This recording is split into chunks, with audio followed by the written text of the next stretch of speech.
بسم الله الرحمن الرحيم والصلاة والسلام على أشرف المرسلين. Salam alaikum, bonjour tout le monde.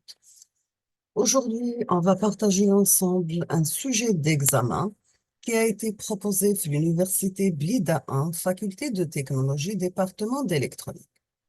C'est un examen de module théorie du signal pour deuxième année, LMD, télécommunications électroniques, automatiques, électrotech, etc. On va commencer par l'énoncé de l'exercice numéro 1 sur 12 points. Donc, soit le signal x de t tracé ci-dessous. Donc, x de t prend la valeur entre l'intervalle entre moins l'infini et moins 3, prend la valeur moins 2 fait l'intervalle entre moins 3 et moins 2, prend la valeur moins 1 fait l'intervalle entre moins 2 et moins 1, prend la valeur 0 fait l'intervalle entre moins 1 et 0. On a terminé avec la partie négative, on passe à la partie positive de l'intervalle. Donc, il prend la valeur 2 entre 0 et 2 et, il prend la forme d'une équation d'une droite, l'intervalle entre 2 et 3 et entre 3 et 4. La première question, on vous demande donner l'expression de x de t en fonction du signal échelon unité et du signal rampe unité R1 de t. Donc, donner l'expression de x de t en fonction du signal échelon unité et du signal rampe unité. La question numéro 2, on vous demande de représenter les signaux suivants. Donc, vous devez représenter le signal x de t sur 3. Donc, vous devez faire un changement de variable. Au lieu de t, vous mettez t sur 3.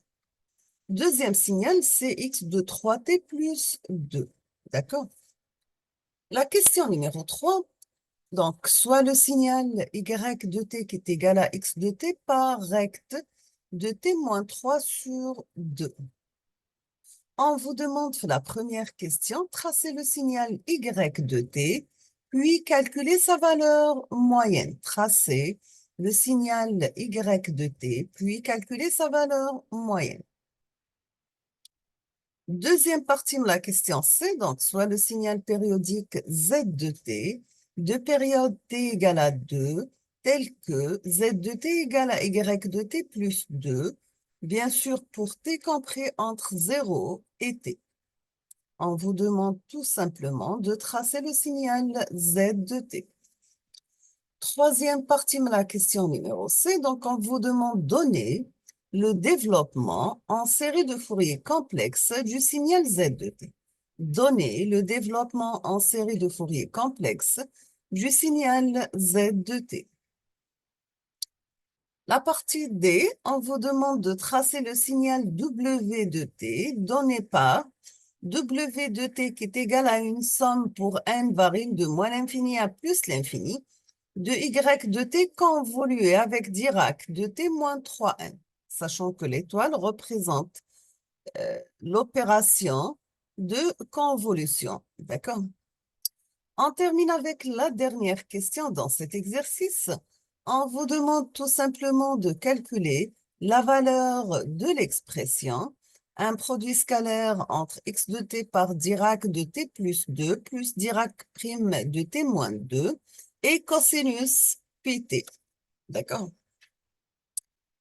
On passe l'exercice numéro 2 sur 3 points. Dans cet exercice, on vous demande calculer la transformée de Fourier de la fonction suivante. Calculer la transformée de Fourier de la fonction suivante. Nous avons y1 de t qui est égal à cosinus carré de pi f0t. Cosinus carré de pi f0t. Soit y de f qui est égal à 2 sur 1 plus 2 pi f, le tout est élevé au carré. Ça représente tout simplement la transformée de Fourier de notre signal y de t. On vous demande calculer la transformée de Fourier de y2 de t qui est égal à y4t plus 1. On passe maintenant l'exercice numéro 3 sur 5 points. Donc, dans cet exercice, soit le signal x de t défini par x de t qui est égal à l'échelon u de t moins 1 moins l'échelon u de t moins 5.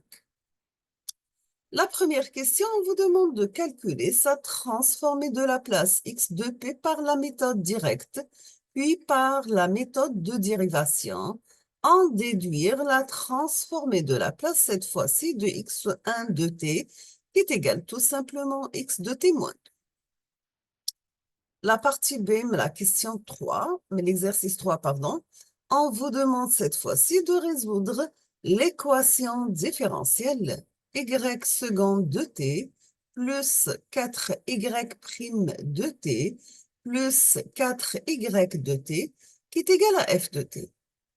Sachant avec les conditions initiales suivantes, nous avons y de 0 qui est égal à 0, y prime de 0 égale à 1, et f de t égale exponentielle de t par l'échelon u de t. Toujours sachant que n'importe quelle fonction multipliée par l'échelon, c'est-à-dire que notre fonction, elle est causale. Ou c'est quoi un signal causal? Tout simplement, c'est un signal qui définit la partie positive de l'intervalle. Donc, c'est un signal défini à partir de 0 plus l'infini, ou la partie négative, il est nul. Comme annexe, vous avez table de quelques transformés de Fourier, sachant si vous avez un signal x de t, tout simplement, sa transformée de Fourier égale x de f, égale à l'intégrale de moins l'infini à plus l'infini de x de t par exponentielle moins g de pi ft. Exemple, vous avez Dirac de ta pour transformée de Fourier égale à 1, quel que soit f. Dirac de t moins t0 égale à exponentielle moins g de pi f t0. X de t égale à 1, a pour transformée de Fourier Dirac de f. Exponentielle g de pi f0t, a pour transformée de Fourier Dirac de f moins f0. La fonction sin de t a pour transformée de Fourier 1 sur gpf. L'échelon a pour transformée de Fourier 1 demi Dirac de f plus 1 sur g de pf. Si vous avez exponentielle moins at par l'échelon u de t et a positive, a pour transformer de Fourier 1 sur a plus g de pf. Exponentielle moins a la valeur absolue de t cette fois-ci pour a toujours positive. Donc a pour transformer de Fourier 2a sur a au carré de pi f au carré. La fonction rectangulaire de période t centrée 0 d'amplitude égale à 1 a pour transformer de Fourier t sinus cardinal pft. Le signal triangulaire de période de t centrée 0 d'amplitude égale à 1 a pour transformer de Fourier t sinus cardinal au carré pft. Cosinus de pi f0t a pour transformer de Fourier un demi Dirac de f plus f0 plus Dirac de f moins f0. Sinus de pi f0t a pour transformer de Fourier g par un demi Dirac de f plus f0 moins Dirac de f moins f0.